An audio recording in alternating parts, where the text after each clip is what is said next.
yo lamentablemente eso lo desconozco. Bien, ya somos 100, así que vamos a comenzar con la clase del día de hoy.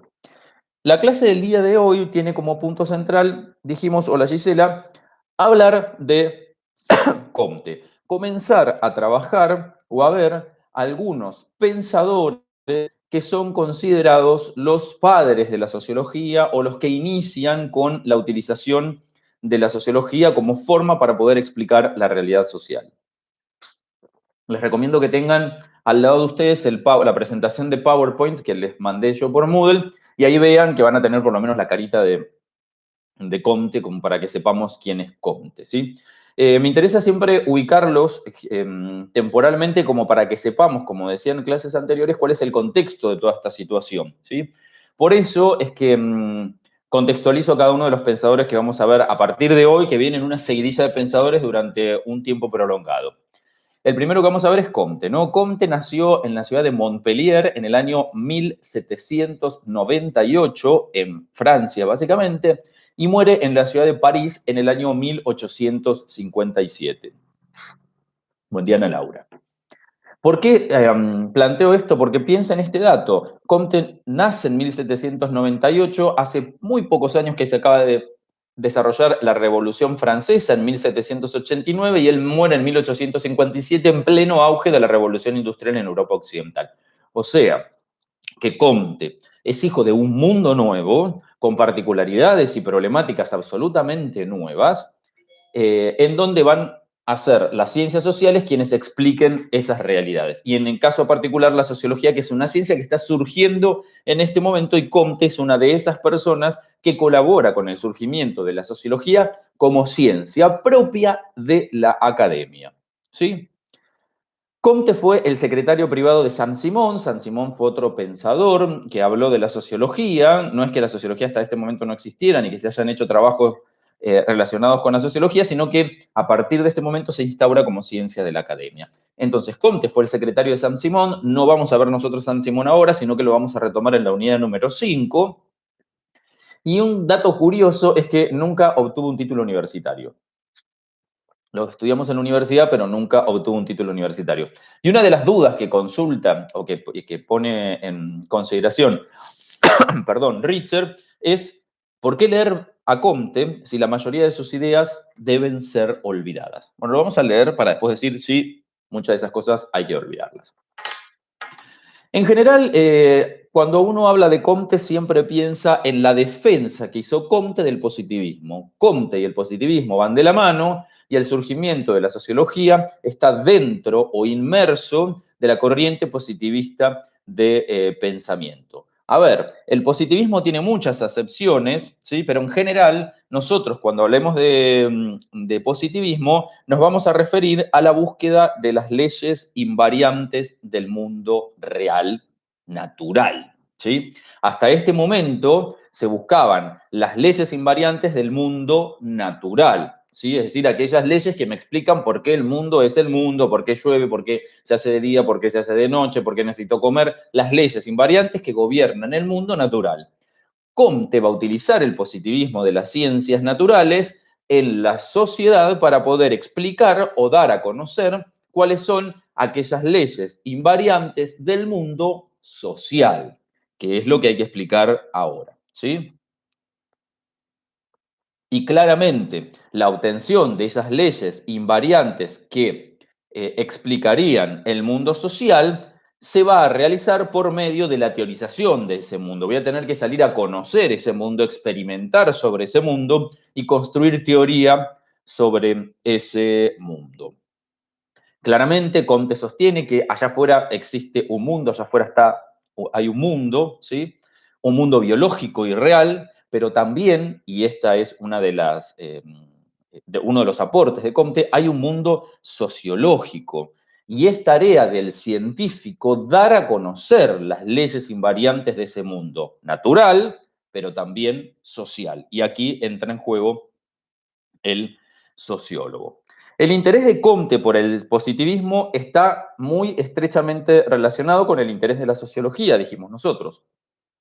Comte, el mismo, se considera como el descubridor de la sociología en el año 1822, y la mayoría de los historiadores de la sociología aceptan esta declaración de Comte. Al final de la clase, cuando veamos alguna de las debilidades de Comte, vamos a volver a retomar este tema. Él definía a la sociología como una ciencia positiva y la unía con la ciencia positiva del momento, la uno del momento, que era la física, porque él dice textual, y lo voy a leer: la sociología es el término que he inventado para denominar a la física social. Bien, para poder entonces dar cuenta de las leyes invariables que explican el mundo social, dijimos que es necesario salir a ese mundo y conocerlo. Por ello, Comte sostiene que para eso es necesario establecer un método de estudio, porque nosotros dijimos que la ciencia genera conocimiento válido universalmente y esa validez depende de la utilización de un método científico o de un método específico. Comte va a hablar de 3 métodos fundamentales para hacer investigación social y obtener el conocimiento que necesito para dar cuenta de esas leyes que gobiernan nuestro mundo social, porque las ciencias naturales darán cuenta de esas leyes que gobiernan el mundo natural. Bien, el primer método científico que plantea Comte es la observación. Fíjense en el PowerPoint que yo les dejé, que estamos en la diapositiva número 3, en donde dice: identifica 3 métodos sociológicos básicos y 3 modos de hacer investigación, ¿sí? El primero es la observación. Para Comte, la observación siempre tiene que estar unida a una base teórica. Yo no puedo salir a observar sin tener conocimiento de cómo se realiza una observación. Hay toda una base teórica de lo que significa observar y distintas formas de observar. ¿Y por qué Comte sostiene esto, que es imposible una observación ateórica? Porque yo necesito saber qué es lo que voy a buscar a ese mundo social, y cuando encuentro eso, voy a tener que comprender el significado de eso que encontré. Y para ello es necesario siempre tener un corpus teórico que me acompañe. No puedo salir así porque sí a observar lo que me plazca, ¿sí? Sino que tengo que tener un plan de observación y todo eso, una guía de observación, y todo eso remite a una teoría. Entonces, el primer método para poder comprender las leyes invariables que gobiernan el mundo de lo social es salir a observar. Básicamente, como pueden escuchar hasta ahora ustedes, hay una base empírica muy fuerte en el estudio de Comte, pero también siempre recuerden que la razón está aquí presente, ¿sí? Hola Aldana, hola Ger y hola Nassim. Continúo con cuál es el segundo método básico que plantea Comte para poder dar cuenta de esas leyes invariantes que gobiernan el mundo social, porque las leyes invariantes que gobiernan el mundo natural lo explican las ciencias naturales. El segundo para Comte es la experimentación, ¿sí? Acá se genera un problema porque la experimentación no es de lo más adecuado para las ciencias sociales, porque experimentar con humanos es un tema que remite a muchas cuestiones éticas, ¿sí? A salvaguarda ética, aunque se realizan ese tipo de investigaciones previa aceptación, perdón, de estas cuestiones éticas. ¿Qué pasa? ¿Por qué hablamos de esto de la experimentación? Porque resulta imposible poder interferir en los fenómenos sociales para poder controlar las variables que generan un fenómeno. Yo no puedo intervenir y frenar ciertas variables en un proceso revolucionario para poder estudiarla, por ejemplo. Entonces, lo que se hace en un experimento es controlar algo para poder estudiar eso, ¿sí? Puedo controlar cuestiones más del mundo natural que del mundo social, aunque se realizan muchos experimentos en ciencias sociales. Incluso en nuestra universidad hay gente que estudia toma de decisiones individuales y sociales y realizan experimentos. Los alumnos siempre van, los alumnos de sociología, yo siempre los invito porque les pagan a los alumnos por esos experimentos, tienen que ir a un lugar dentro de la universidad y ahí les explican cómo es. Claramente por el tema de la pandemia eso está frenado momentáneamente, pero es muy interesante y yo siempre en este momento les paso una hojita para que los que se quieren inscribir, porque es una forma de obtener un dinerito extra y ayudamos a las personas que se dedican a este tipo de investigación. Entonces, la experimentación es el segundo paso, ¿sí? Y él dice que, bueno, lo que puedo ver en esta experimentación es comparar los efectos que genera algún proceso X en la sociedad, lo comparo con aquellas sociedades que no sufrieron ese o que no vivieron ese proceso, a ver si hay alguna distinción. No sé, en la bibliografía ustedes tienen la comparación de los efectos del tornado en una sociedad frente a aquella sociedad que no tuvo un tornado y si hay alguna diferencia. Entonces, el primer método para poder comprender la realidad exterior es la observación, el segundo es la experimentación y el tercero es la comparación. ¿Sí? Comte establece tres subtipos de comparación. El primero es comparar sociedades humanas con sociedades animales no humanas, ¿sí? Y ahí tenemos el primer método de comparación, comparó la sociedad de los hombres y de las mujeres con la sociedad de las abejas, por decir algo. El segundo tipo de comparación que establece dentro de la metodología Comte es el de la comparación de sociedades contemporáneas en distintos lugares geográficos, es decir, puedo comparar la sociedad de Bahía Blanca hoy con una sociedad europea o asiática, Wuhan, por ejemplo, puedo compararla, ahora que con el tema de la pandemia se están haciendo muchas comparaciones, ¿sí? Entonces, el primer tipo de comparación es la comparación entre sociedades humanas y sociedades animales no humanas. La segunda es la comparación entre sociedades contemporáneas que se encuentran en distintos lugares geográficos. Y la tercera forma o el tercer método de comparación es comparar a la misma sociedad a través de los estadios que ha atravesado a lo largo del tiempo. Puedo estudiar a la sociedad bahiense del siglo XX a hoy, la sociedad bahiense desde 1900 hasta el 2020. Ahora, es tan importante este subtipo de comparación que Comte lo denomina como el principal artefacto científico de la sociología y decide separarlo de los otros dos tipos de comparación y crea un cuarto método o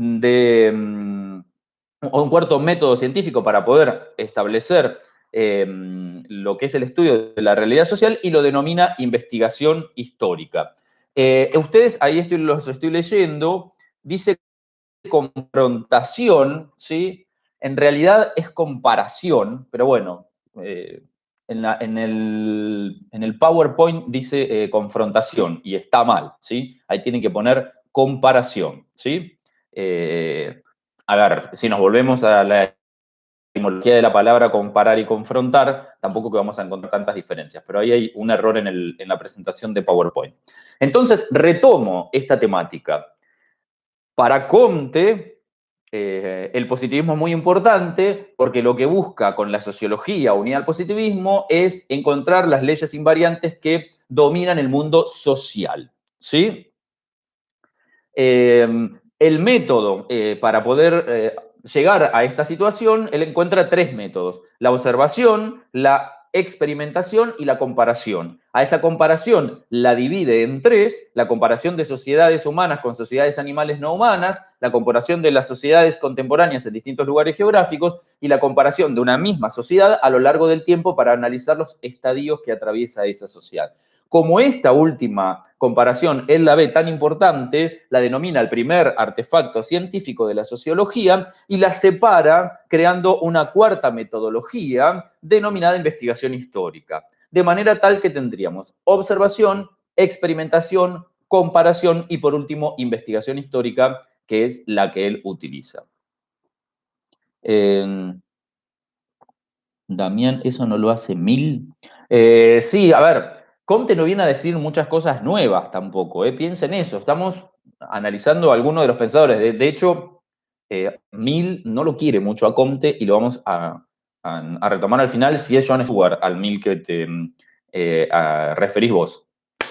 Minuto, acaba de ingresar al aula María Vanessa Jimeno. Así que bienvenida a nuestra asistente a la clase virtual, que ya ha solucionado sus problemas de conectividad y tecnológicos, y el día jueves a las 9 de la mañana la van a tener presente para dar el práctico número 2. Me sirve esto último que venía diciendo para comentar lo que viene ahora. Yo les estaba diciendo recién que el cuarto método que termina encontrando Comte para poder comprender la realidad social era el de la investigación histórica, que era analizar una sociedad históricamente, es decir, ver cuáles son los estadios que fue atravesando esa sociedad. ¿Y por qué me sirve entonces para explicar lo que viene? Porque una de las leyes más conocidas de la teoría comtiana es la ley de los tres estadios. Algunas de esas cosas continúan utilizándose hasta la actualidad, por eso es interesante que las veamos. ¿Qué significa esto de la ley de los tres estadios? Bueno, la ley de los tres estadios es la ley más famosa de Comte, en donde identifica tres estadios básicos a partir de los cuales esos tres estadios los atravesamos. Los atravesamos como hombre y mujer, la sociedad atraviesa los tres estadios, las ramas del conocimiento, la mente humana, ¿sí? Todo está atravesado por estos tres estadios y cada uno de esos estadios se caracteriza por la búsqueda por parte de los seres humanos de una explicación de lo que me rodea. Piensen que en este momento se está explicando la sociedad, hay que explicarla de alguna manera, y como es el inicio de este tipo de ciencias, como la sociología, hay que constantemente justificar metodológicamente que lo que estamos haciendo es ciencia y no sentido común u opinión, ¿sí? Piensen que esto es tan central porque hoy ya no estamos discutiendo si el producto de las ciencias sociales es ciencia. Ya sabemos que es ciencia. En este momento, ¿sí? Estamos hablando en 1820, siglo XIX, hay que justificar constantemente que quienes realizan ciencias sociales están haciendo ciencia. Por eso Comte, y como vamos a ver Durkheim y Weber la semana que viene, machacan constantemente con la utilización de un método, ¿sí? Para dar cuenta, ven, yo uso eso, porque no son no sé, un bioquímico que saca sangre y encuentra en la sangre un montón de cuestiones, que es mucho más obvio que lo que puede ser un estudio social. Entonces, esta ley de los tres estadios es lo que vamos a explicar a continuación. Voy a tomar un mate y sigo. El primer estadio que marca Comte lo denomina estadio teológico. A ver, el método que se convierte en el cuarto es la comparación de las sociedades en diferentes momentos históricos, no Constanza. Constanza pregunta, ¿el método que se convierte en el cuarto es la comparación de las sociedades en diferentes momentos históricos? A ver, el cuarto es el que cuando yo comparo una misma sociedad a través del tiempo, ¿sí? Para analizar sus estadios, pero es esa misma sociedad. No sé, digo, Bahía Blanca, analizo Bahía Blanca a lo largo del tiempo, ¿sí? Ese es el que se conoce como investigación histórica, ¿sí? Después, los otros tipos de comparaciones, comparar a la sociedad humana con sociedades animales no humanas, y el otro es comparar dos sociedades distintas en el mismo tiempo, pero que se ubican en distintos lugares. Y la investigación histórica es comparar a la misma sociedad a través del tiempo. Voy con la ley de los tres estadios. El estadio más el inferior, el que se encuentra por debajo, que es el primer estadio, es el punto de partida de los otros estadios y se denomina estadio teológico. En ese estadio, la mente humana busca la naturaleza esencial de las cosas. ¿Qué significa buscar la naturaleza esencial de las cosas? Estarán preguntando, me imagino yo. Bueno, eso significa particularmente preguntarnos por el origen de las cosas, es decir, de dónde proceden las cosas, y el propósito de esas cosas, es decir, para qué existen esas cosas. Digo, ¿cuál es el origen de la lluvia, si estoy hablando de algo natural? ¿Y cuál es el propósito de que exista una lluvia? ¿Sí? Y esto desemboca en el conocimiento, ¿no? Ahora, en este estadio, se supone que quien explica el origen de las cosas y quien explica el propósito de esas cosas son fuerzas o seres sobrenaturales. Esas fuerzas o seres naturales, sobrenaturales, serían los que crearon y los que regulan los fenómenos que nosotros estamos viendo. Digo, vuelvo con el ejemplo de la lluvia. ¿Cuál es el origen de la lluvia? Es decir, ¿de dónde proceden las lluvias? Si en este estadio doy una explicación de seres o fuerzas sobrenaturales, diré que los dioses están llorando o los dioses les pasó algo que nos mandaron la lluvia. Entonces comprendo la creación de la lluvia a través de la explicación de los dioses. Y el propósito, ¿por qué? Porque los dioses han decidido sanear, limpiar, regalarnos la lluvia o lo que sea. ¿Qué es un estadio? Es un paso, es un momento, me pregunta María Victoria. Es un, ¿sí? Eso, es un momento, un estadio. Bien, entonces, el primer estadio, el teológico, las explicaciones del origen de las cosas y el propósito de las mismas, se encuentra en fuerzas o seres sobrenaturales. En general, todo lo explica Dios. Si nosotros estaríamos ahora en un momento, necesariamente es monoteísmo, porque pueden ser distintos dioses, ¿sí? A la pregunta de Cintia. Agustín me pregunta si tiene sentido. Búscalo vos si te parece que tiene sentido. Yo encuentro que tiene sentido totalmente lo que está diciendo, más allá de que uno sería, está bien, está mal, está a favor, está en contra, me parece que es un poco nada. Pero bien, lo que él explica es eso, que hay un momento en las sociedades en donde esas explicaciones son de esta forma. Si nosotros consideramos que que nuestra sociedad está atravesada por esos estadios, nosotros pensaríamos que en un momento las incipientes sociedades humanas explicaban el devenir de los fenómenos por medio de fuerzas o seres sobrenaturales. No está tan errado, me parece, en esa situación, y durante mucho tiempo se pensaba en el dios de la lluvia, en el dios del sol, en el dios que explicaba el devenir de esas situaciones. Eh, Incluso si nosotros pensamos, como la situación que vivimos en la actualidad, el tema de una pandemia. ¿Cuál es el origen de una pandemia y cuál es el propósito de una pandemia? ¿Sí? Si estamos en un momento de nuestra historia en donde prima el estadio teológico, lo que vamos a decir entonces es que esa pandemia, no sé, los dioses nos han enviado esa pandemia como respuesta a algo, ¿y para qué? Para que nosotros, o que muera gente, o que se limpie el mundo, o lo que quieran hacer, ¿sí? Eso es lo que remite al estadio teológico. Vamos con el segundo estadio. El segundo estadio, Comte lo denomina estadio metafísico. Y aún hoy con las supersticiones son un remanente del pensamiento mágico. Claramente, Vanessa nos dice eso, ¿no? Hay un remanente del pensamiento mágico. Todavía hay teorías acerca, por ejemplo, de la pandemia que tienen un resabio de pensamiento mágico. La ley de los tres estadios se utiliza para explicar la sociedad. Claro, la ley de los tres estadios, ¿cómo la utiliza? Para explicar la sociedad, para explicar a los hombres, para explicar absolutamente todo, ¿sí? Me pongo cinta roja para la mala suerte, dice Vane, póngase cinta roja para la mala suerte, eso es un pensamiento mágico, ¿sí? Me pongo una cinta roja y supone que ese color lo que hace es alejar la mala suerte o alejar la envidia, ¿sí? Es un pensamiento mágico. Que me remite a un estado teológico. Hago un paréntesis, Comte más adelante nos va a decir, hay momentos de la historia en donde pueden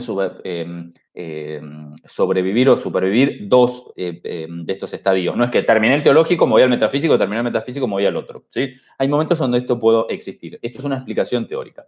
El segundo estadio que atravesaría la sociedad, la mente, las personas, absolutamente todo, es el estadio metafísico. Y para Comte es el estadio menos importante de los tres, porque solamente existe para que no se genere un salto abrupto entre el estadio teológico y el estadio positivo, ¿sí? Esa es la función que tiene el estadio metafísico. Ahora, ¿cuál es la diferencia que se establece entre el estadio teológico y el estadio metafísico? Que la explicación de los fenómenos no va a ser por parte de fuerzas o seres sobrenaturales, sino que van a explicarse las causas originales y los propósitos de las cosas por medio de fuerzas misteriosas de la naturaleza. Ahora, lo único que me explica todo esto es la naturaleza, ¿sí? La respuesta siempre fue un acto de la naturaleza. La lluvia es un acto de la naturaleza, ¿sí? ¿Por qué? Porque la naturaleza necesita de la lluvia. La pandemia es un acto de la naturaleza, de la regulación propia de las especies, etcétera, etcétera, etcétera. Entonces, el primer estadio, las sociedades o los hombres o las mentes, o absolutamente todo que se encuentran en el primer estadio, recurren a poder explicar el origen y el propósito de las cosas por medio de las fuerzas o los seres sobrenaturales. En el estadio metafísico, la explicación del origen y el propósito de las cosas va a estar ligado a fuerzas naturales, ¿sí? Se llama metafísico porque está más allá de la física, básicamente por eso es el nombre, ¿sí? ¿Y para qué existía el estadio metafísico? Para poder superar el estadio teológico y llegar al estadio positivo, que es el tercer punto. Porque el primero es fuerzas sobrenaturales, dioses, extremadamente abstracto, mágico. Ya cuando vamos al estadio metafísico, al hablar de la naturaleza, ya tenemos como un contacto un poco más real, ¿sí? Para poder entrar al tercer estadio, que es el estadio positivo. ¿Mm? Estoy leyendo las preguntas. Para que no haya un cambio abrupto en el teológico y el positivo. Claro, para que no haya ese cambio abrupto entre el teológico y el positivo, existe el metafísico, porque si no es demasiado salir de pensar en que los dioses me hacen todas las cosas a pensar que la razón me hace. La razón es la que aquí establece un punto central. Entonces el metafísico pasa de los dioses a la naturaleza, entonces ahí es como un caminito un poco más sencillo. El metafísico es un pie en la tierra, es lo que les estoy explicando, que lo acaba de decir también María Victoria García. Y por último aparece el estadio positivo, que sin lugar a dudas para Comte es el estadio más importante. Y acá hay un dato central, y es que a partir de arribar al estadio positivo, culmina ese proceso de búsqueda de causas originales de absolutamente todo. Ya no estamos buscando conocer la causa de esos fenómenos, ni por qué existen, etcétera, etcétera, sino que lo que se busca es conocer a ese mundo y establecer las leyes invariantes que lo gobiernan. Así como existen las leyes invariantes que gobiernan al mundo natural, el estadio positivo es aquel en el que la sociedad ha llegado, por ejemplo, si hablamos de la sociedad, a establecer cuáles son las leyes invariantes que la explican.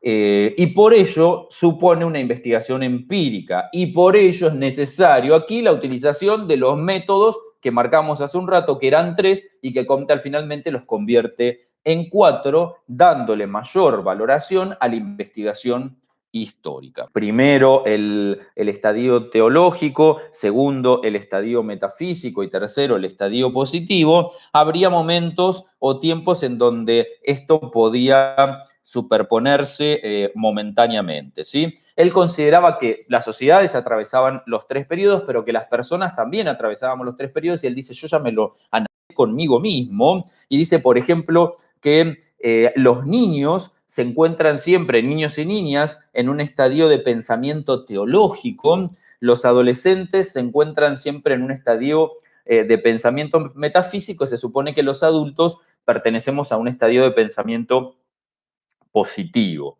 ¿sí? El estadio positivo, me pedían que lo repita, por favor, es un estadio que es al cual se pretende llegar, se supone que es el último y el mejor o el adecuado, y lo que se hace en ese estadio positivo es dejar o abandonar esa infructuosa búsqueda de las causas originales, ¿sí? Y conocer a los fenómenos en sí, tal cual son, y las relaciones que esos fenómenos generan, no la naturaleza última, sino cómo son esos fenómenos, ¿sí? Para poder establecer leyes invariantes que gobiernan el mundo social, ¿sí? Les decía entonces que eso para Abril, que me preguntaba, que lo repita. Así como Comte sostenía que las personas atravesamos por estos estadios en la niñez, en la adolescencia y en la adultez, también él sostenía que las ciencias atravesaban la jerarquía de los 3 estadios Y como la ciencia sociológica en los tiempos de Comte era nueva, él decía que la sociología aún no había alcanzado un estadio positivo y por ello Comte entrega su vida al desarrollo de la sociología positiva para poder lograr llegar a ese estadio específico, ¿sí? La historia del mundo la veía también en esos mismos términos. Cuando nosotros hablamos de positivo, hablamos básicamente en el sentido de esa ciencia comprometida en la búsqueda de las leyes invariantes, pero también, como dijimos al principio de la clase, positivismo tiene muchos significados y en general uno lo relaciona más con la oposición al negativismo, ¿sí? Que en la opinión de ese momento el negativismo tenía que ver con el desorden, tenía que ver con el caos que reinaba en el mundo social contemporáneo a esas realidades, ¿sí? Piensen que Comte vivía en una Francia totalmente convulsionada por la Revolución Francesa, ¿sí? En donde reinaba aún la anarquía, la corrupción política, ¿sí? La incompetencia de muchos políticos, eso era una de las características centrales. Entonces, ante tanto caos que existía en la sociedad, era necesario establecer un orden y ese orden era el positivismo. Recuerden que cuando hablamos del surgimiento de la sociología, dijimos que era una ciencia del orden, que buscaba ordenar las sociedades. Comte en Francia busca esto. Dice Cintia, no me quedó bien en claro las leyes invariantes. Las leyes invariantes que gobiernan son aquellas leyes que me explican el devenir de la situación. Así como existen leyes invariantes que me explican por qué el mundo es el mundo, por qué la tierra, por qué llueve, por qué de día, de noche, por qué todos los procesos naturales, la sociología, según Comte, viene a dar cuenta de todas aquellas leyes invariantes que gobiernan a las sociedades, ¿sí? Con la diferencia que él dice, esto no lo encontramos en el estudio de la sociedad, sino que deviene de la naturaleza misma, ¿sí? Pero no nos vamos a meter en eso. Espero que ahora te haya quedado un poco más claro, Cintia, ¿sí? Así como existen leyes que gobiernan el mundo natural, él sostiene que existen leyes que gobiernan el mundo social, ¿sí? Y que las puede encontrar. Entonces, decíamos que positivismo también remite a esa oposición al negativismo, a esa oposición al caos, al desorden que vivía Europa Occidental en esos momentos en los que escribe, por ejemplo, Comte, en donde todavía persiste coletazos de la Revolución Francesa, entre los que se destaca la anarquía, la corrupción, entre los que vimos. El positivismo era el único que podría dar orden, ¿sí? Y esta es una palabra muy importante para positivismo, el orden, porque el orden lo que genera es progreso. Los primeros pensadores vinculados con la sociología sostienen constantemente que el orden es lo único que me daría como resultado progreso. Si yo vivo en una sociedad caótica y desordenada, nunca podré progresar.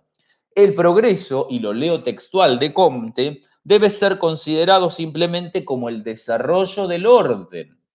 Por algo en la bandera de Brasil aparece orden y progreso. Orden y progreso en ese orden, primero orden que me dará progreso. Y esta es una justificación de las ciencias sociales para poder dar cuenta de una realidad y cómo esa realidad, ¿sí?, la explico funcionar el desarrollo del capitalismo en este momento, ya un capitalismo a nivel industrial y no a nivel rural de los acercamientos que vimos en el inicio de la modernidad. Vanessa dice leyes invariantes que son inmodificables e inexorables. Muchas gracias, Vanessa. Evolución natural de la sociedad. Ahí voy a llegar, ¿sí? Comte habla de una evolución natural de la sociedad. Bien. Vamos a atender ahora más directamente a la sociología de Comte, ¿sí? Lo que hemos visto hasta ahora, para hacer un pequeño resumen de lo que venimos de la clase hasta ahora, que ya llevamos 40 minutos hablando de esto, tiene que ver con la idea de las leyes invariantes, tiene que ver con los métodos que plantea, los métodos sociológicos básicos que plantea Comte, que dijimos que eran 3: observación, experimentación y comparación, y dentro de la comparación él encuentra la investigación histórica y la convierte en un 4º método. Luego analizamos una de las leyes más famosas de la teoría comtiana, que es la ley de los 3 estadios, el estadio teológico, el metafísico, el positivo. Luego lo que hicimos fue comprender un poco más lo que significa el positivismo en el pensamiento de Comte, y ahora vamos a ver teoría sociológica pura de Comte por medio de otra de las leyes, así como vimos la de los 3 estadios, muy famosa, que es la estática y la dinámica social. Son 2 cuestiones muy interesantes en la teoría de Comte y muy interesantes para la teoría sociológica, incluso contemporánea, porque si bien en la actualidad no se habla de estática social y dinámica social, como habla Comte, en la actualidad sí se habla de estructuras y cambio social. Y eso, que es propio de los sociólogos contemporáneos, es algo que se obtiene de la estática social y la dinámica social de Comte. Si bien a Comte se le ha achacado absolutamente todo, y de hecho nosotros comenzamos la clase de hoy diciendo por qué leer a Comte si la mayoría de sus ideas deben ser olvidadas, una es esta. La idea de estática y dinámica social fue clave para poder desarrollar 2 conceptos que atraviesan a la teoría sociológica contemporánea, como son las estructuras o la estructura social y el cambio social. Eso lo vamos a ver nosotros en la unidad número 4. Vanessa Jimeno dice evolución natural de las sociedades primitivas a las sociedades modernas. Claramente, buen día, Carlitos Reyes. Bien, continúo con las explicaciones. Vean que eso es lo que decía Vanessa, lo que se está intentando es ver que las sociedades primigenias eran sociedades que tenían mucho pensamiento mágico ligado a la preponderancia de los dioses, y esa misma sociedad en su evolución llega a la actual, en donde hay una primacía absoluta de la razón y el pensamiento mágico queda solamente para el descarte de la vida cotidiana, ¿sí? Pero las explicaciones del mundo social y del mundo natural no devienen de un pensamiento mágico, ¿sí? Como si ocurría en otros momentos de la sociedad en general de la humanidad, ¿sí?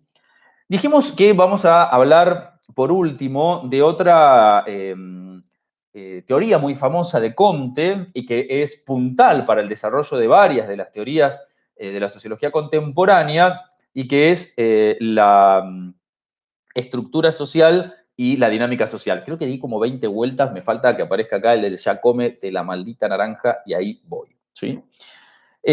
Para los que somos fanáticos de los Simpson, ahí lo entendieron. ¿Qué significa la estática social? ¿Sí? Comte define el estudio sociológico de la estática social como, y lo leo textual, la investigación de las leyes que gobiernan la acción y la relación de las personas, ¿sí? Es decir, que la estática tiene que ver con comprender cuáles son las leyes que gobiernan la acción y las relaciones de las personas dentro de un mismo sistema social. Esto sería la estática social, ¿sí? Los modos de interacción de las partes, ¿sí? Y todo esto sí o sí se realiza por medio de un estudio empírico, ¿sí? Aquí, en ese estudio empírico, se deducen las leyes de la naturaleza humana. Siempre hay una mezcla entre naturaleza y humanidad, como verán en el caso de Comte. ¿Por qué? Porque Comte se inspira en la biología para hablar de estructuras dentro de la sociedad y cómo funcionan esas estructuras dentro de la sociedad. Comte sostiene que a lo largo del tiempo hay estructuras que regulan la vida de los hombres y que son necesarias, que esas estructuras pueden ir modificándose en su morfología, pero no en su esencia, ¿sí? Y que siempre están presentes. Ahora vamos a entender un poco más cuáles son estas estructuras. No es nada nuevo lo que viene a decir. La familia, por ejemplo, es una estructura que existe en las sociedades. La idea de la familia fue cambiando, no es lo mismo cómo podemos constituir una familia hoy a cómo pudo haber sido constituida una familia en el siglo XIX, pero la familia sigue estando como un peldaño esencial que nosotros necesitamos sí o sí para poder comprender el mundo social. Yo cuando vengo a este mundo, si no tengo una familia, y cuando digo una familia, digo a ese otro que me enseña cómo es el mundo, porque nosotros no nacemos como seres sociales, sino que nacemos como seres con predisposición a ser social. Yo cuando llegué a este mundo, como todos ustedes, no sabíamos que había que caminar, que había que comer, que había que ser respetuoso y que había que vestirse, ¿no? Los niños pueden andar desnudos caminando por dentro de la casa y demás, de manera tal que la familia a mí me explica cómo es esa sociedad. Por eso, Comte habla de la necesidad de que existan estructuras que es como lo estático que siempre está en la sociedad, que ayuda a que el individuo funcione dentro de esas sociedades y que no haga lo que tenga ganas de hacer. ¿Por qué? Acá es un punto central. Porque Comte dice que el individuo es imperfecto, ¿sí? Que el individuo está dominado por fuerzas inferiores que él denomina egoísmo, cuando en realidad la humanidad debería moverse por una fuerza superior como sería el altruismo, comprender al otro, ser solidario con el otro, ¿sí? Pero Comte dice que si yo dejo al hombre y a la mujer solos y solas, así, al libre albedrío, lo que ocurriría es que florecería mucho más un egoísmo que un altruismo y pensar en cómo puedo ayudar al otro. Textual, él dice, el amor a uno mismo, cuando se deja en libertad, esta situación.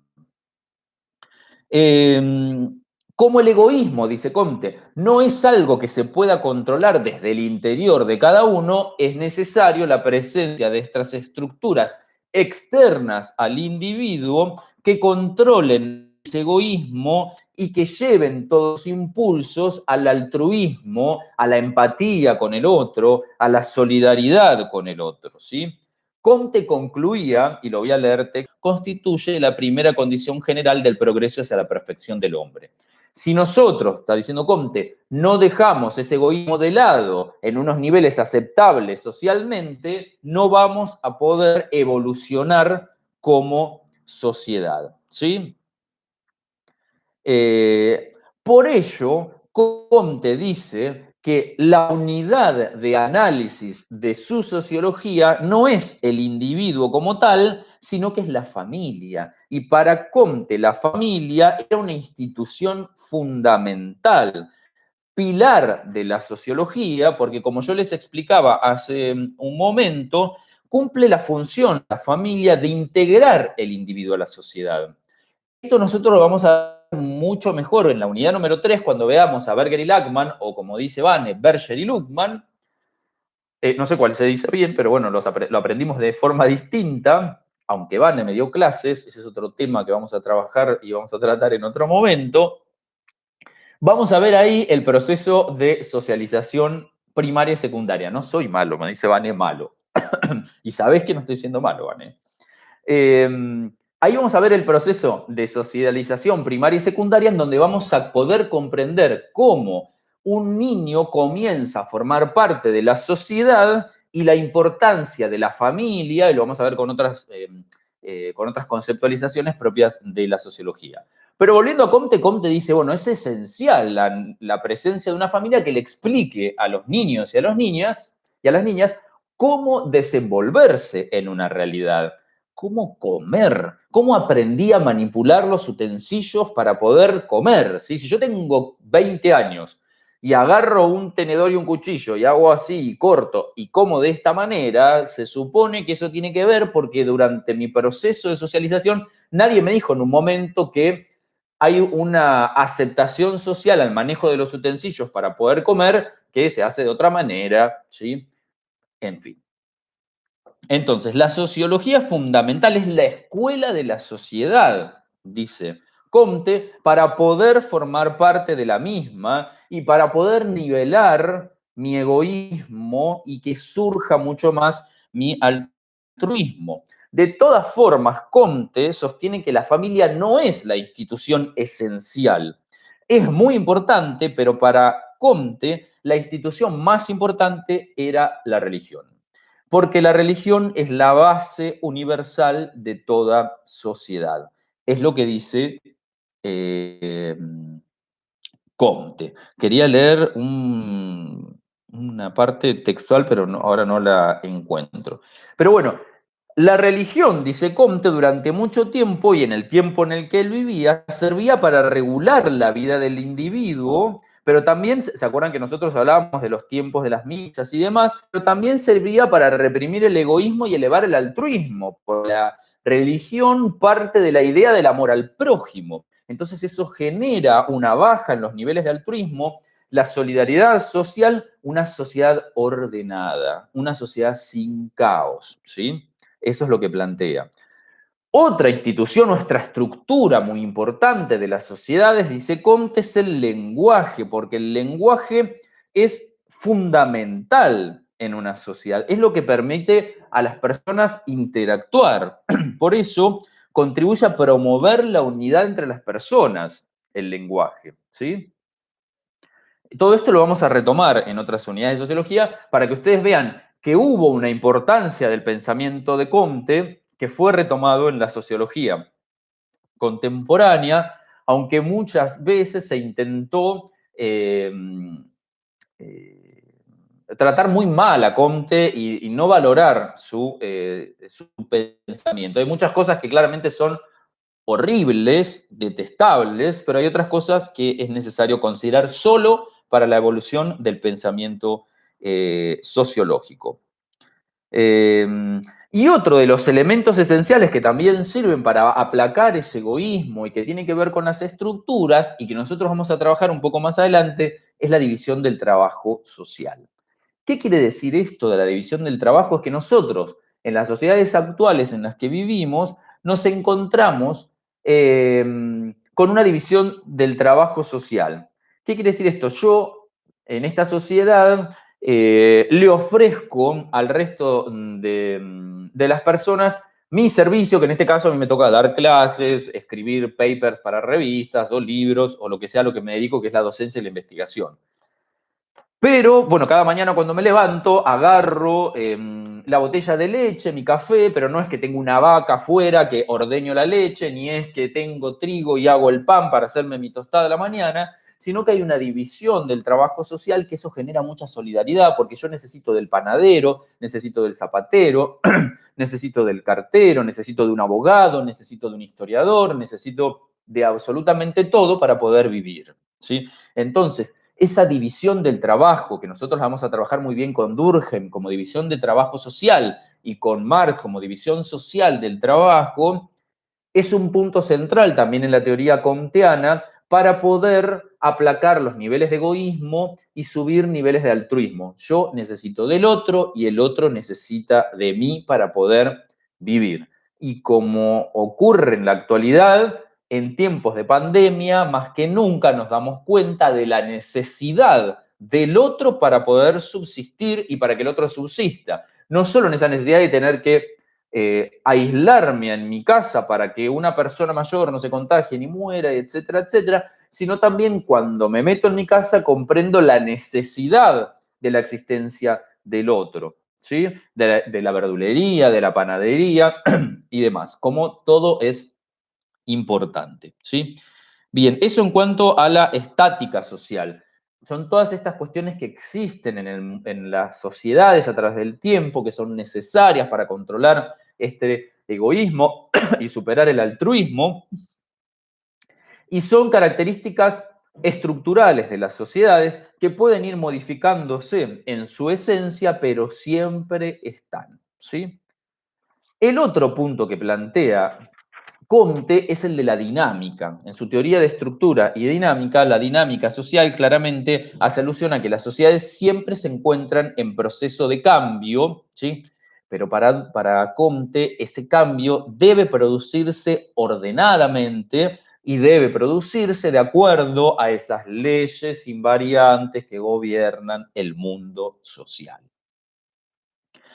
Comte da cuenta, como decía Vanessa hace un rato, de un proceso evolutivo que va atravesando la sociedad desde un estadio teológico sumamente caótico, experimental y primigenio, a un estadio positivista, racional, ordenado, ¿sí?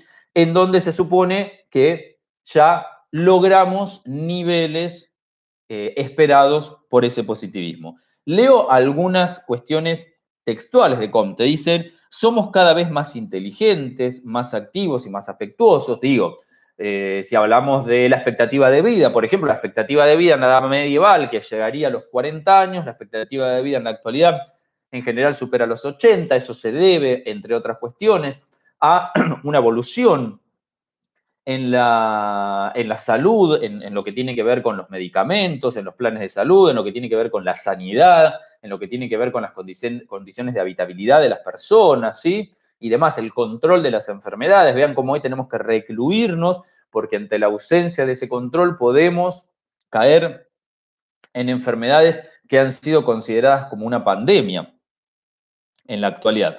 Entonces, decíamos que la dinámica social hace alusión a ese cambio constante que Comte ve en la sociedad y que tiene como base esa evolución natural a la perfección. Llegar al estado positivo, ¿sí?, es uno de los objetivos de la dinámica social. Él veía que toda la humanidad va en una continua evolución hacia las formas más nobles. Así es como lo llama él, hacia el predominio del altruismo, claramente sobre el egoísmo. Bueno, esto ya lo dije, estoy viendo los apuntes que me hago para no perderme porque me pierdo, sino básicamente y al no verlos me genera aún una mayor pérdida. Bien, esto de los tres estadios ya lo dije. Esto ya lo dije. Comte, entonces, cuando habla de la dinámica, habla del cambio social, de la evolución de la sociedad, y él decide estudiar Europa Occidental y, como lo decía en su momento, la raza blanca, porque se suponía que la raza blanca occidental era la que más había evolucionado. Piensen también que durante este momento había muchas teorías acerca de cuál era el hombre supremo, o sea, el mejor hombre. ¿Sí? Hubo muchísimos estudios, incluso lambrosianos, que dependían del tamaño y de la forma del cráneo para decir si eran sociedades evolucionadas. ¿Sí? Una cosa atrasadísima, pero para ese momento no, y era lo que había en los estudios. Se hablaba de la raza blanca, que la raza negra y la raza amarilla no eran superiores, pero miren, hago un paréntesis para contar algo que me acabo de acordar ahora. Cuando ya se había establecido que la raza blanca europea occidental era la suprema por excelencia, claro, en Europa occidental había muchas sociedades, y no sé, sociedades como la española no eran muy bien vistas, sino que eran vistas como atrasadas y demás. Entonces comenzaron a haber estudios también acerca de cuál era de todas las sociedades de Europa occidental la más desarrollada y evolucionada. Y para eso hubo muchísima teoría e incluso, miren lo que pensamos nosotros, ustedes se acuerdan de Tarzán, ¿no? Tarzán fue un cuento que se crea en este momento de una persona que es abandonada o se les cae en el medio de una selva y un humano logra solo, cuando sabemos que es necesario procesos de socialización, sobrevivir en una selva gracias a la ayuda de un animal, que es una mona, en este caso, y no solo que un humano logra sobrevivir en una selva, sino que a su vez se convierte en el rey de esa selva, y cuando hace un grito que decía que fue así, como, no me hagan ningún meme con esto, llegaban todos los animales a ayudarlo, ¿sí? Raro, muy raro. Y todos los animales le rendían pleitesía. Ahora, ¿por qué digo esto? Porque Tarzán va a volver a la sociedad humana, porque lo van a encontrar y Tarzán era inglés. Y no solo que Tarzán era inglés, sino que Tarzán era miembro de la familia real inglesa porque era un lord, tenía un título nobiliario. Vean cómo un lord inglés fue abandonado de niño en una selva y no solo que sobrevivió, sino que se volvió el rey de la misma. Ese es el trasfondo que tiene, por ejemplo, el cuento de Tarzán y que tiene que ver con las explicaciones que había en el momento de la superioridad de las razas. ¿Sí? Cierro el paréntesis y cierro el tema de la estática social y la dinámica social que tienen que ver con aquellas cuestiones que atraviesan a la sociedad, que son necesarias y que cambian en su morfología, pero no es su esencia, y la dinámica que tiene que ver con cómo las sociedades fueron evolucionando a través del tiempo, desde, según Comte, el estadio teológico hasta el estadio positivo, controlando los niveles de egoísmo y haciendo crecer los niveles de altruismo. Bien, ahora, ¿cuáles son algunas de las contribuciones, para ir terminando, de la teoría comteana y cuáles son algunas de las debilidades de la teoría comteana? Bueno, Comte fue indiscutidamente el primer pensador que utilizó el término sociología, más allá de que muchos se lo nieguen. Él fue el primero en hablar de sociología, fue el primero que definió a la sociología como una ciencia positiva, ¿sí? Aunque esto también lo podemos discutir un montón, pero no va a ser este el lugar donde lo discutamos, ¿sí? Bueno, enunció estos tres métodos sociológicos que terminan siendo cuartos cuando también separa el método histórico comparado, que continúa para la sociología al día de hoy siendo algo esencial. Diferenció esto que decíamos nosotros de la estática social y la dinámica social, que es importantísimo para la teoría sociológica contemporánea, que habla de estructura y cambio, ¿sí? Y él hablaba de estática y dinámica.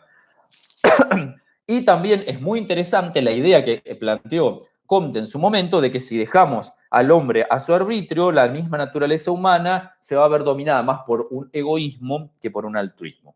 Esos son algunos de los puntos que vemos como positivos en la teoría de Comte, ¿sí? O que por lo menos se ha visto como positivo en la teoría de Comte a través de la historia. Ahora, ¿cuáles son algunas de las debilidades?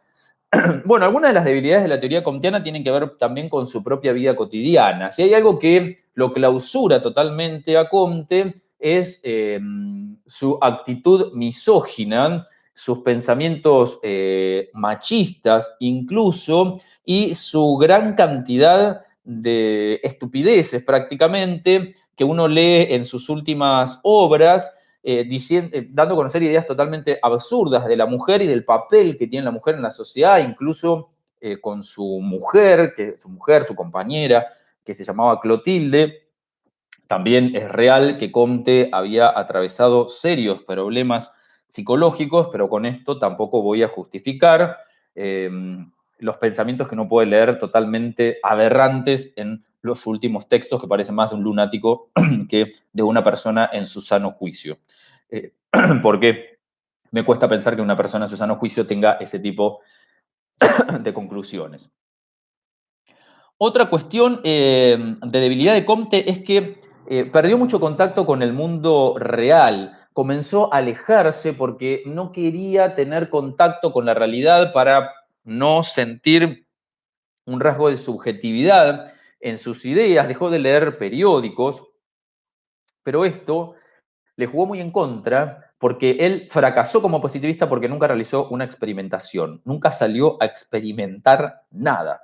Entonces, mucha teoría muy linda para Comte, pero poca práctica.